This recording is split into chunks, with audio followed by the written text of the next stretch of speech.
نه ثابت دي موقوف روایات فتوی مرسل روایتونه دا نه ذکر کوم باب ما جاء في من لا يجب عليه الحد حدثنا محمد بن يحيى القطعي البصري قال حدثنا بشر بن عمر قال حدثنا همام عن قتادة عن الحسن البصري عن علي أن رسول الله صلى الله عليه وسلم قال رفع القلم عن ثلاثة قلم دا کنایه ده د عدم تکلیف نه یعنی دا درې قسمه خلق د الله په نس مکلف نه دي عن النائم حتى يستيقظ عن الصبي حتى يشب وعن المعتوه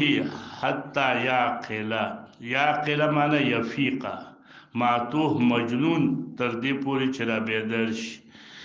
دا درې واړه کسان دا مرفوع القلم دي دا مکلف نه دي د دې وجنه بعض علماو د جمهور علماو نه د قول نه ذهاب کړی دی دې ته چې ښځه کله نائمه وه او خپل ماشوم د خپل ځان نه لاندې کي نو په دغه ښځه باندې به دیت نه وي په دیت قایل نه دي د دغه ښځې وایي ځکه دا وده ده او د وده نه قلم پورته دی مکلف نه ده اگر چې په دغه باب کې د جمهور علماو رای دا ده چې دغه په قتل خطا کې راځي دغه ماشوم او دا ښځه باندې دیت لازمیږي هغه ویم کفاره لازمیږي دیت خو نه لازمیږي کفاره پې لازمیږي چې هغه صومین متتابعین ویم شهرین متتابعین 2 میاشتې روزي به پرله پسې نیسي دغه رنګه د عن الصبي کې حتی یشب رفع القلم په دې کې زمون فقه حنفي دې ته ذهاب کړی دی چې په صبي باندې به زکات نه واجبېږي ځکه د صبي چې دی د هغه رفع القلم د هغې نه قلم پورته شوی دی نو زکات پې لازم نه دی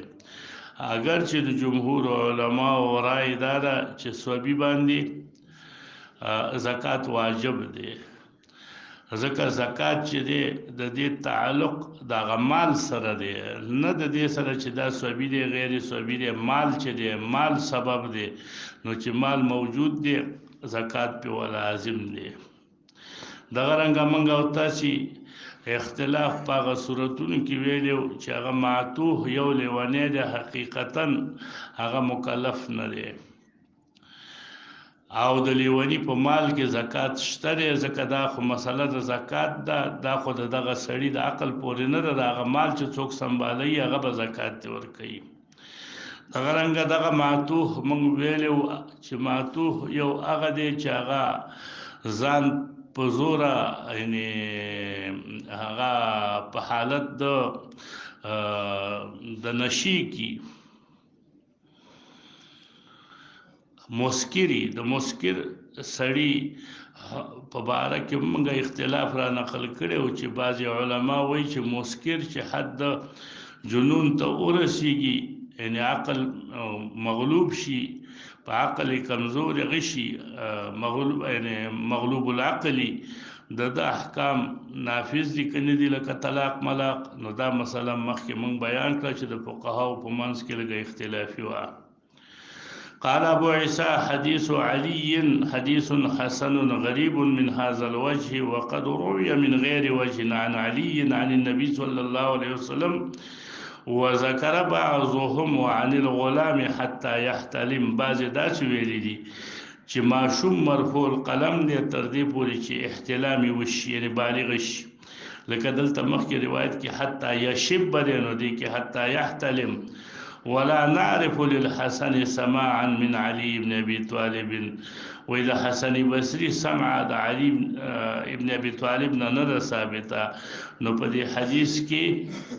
انقطاع رالا. وقد روي هذا الحديث عن عطاء بن السائب عن ابي الزبيان عن علي بن ابي طالب عن النبي صلى الله عليه وسلم نحو هذا الحديث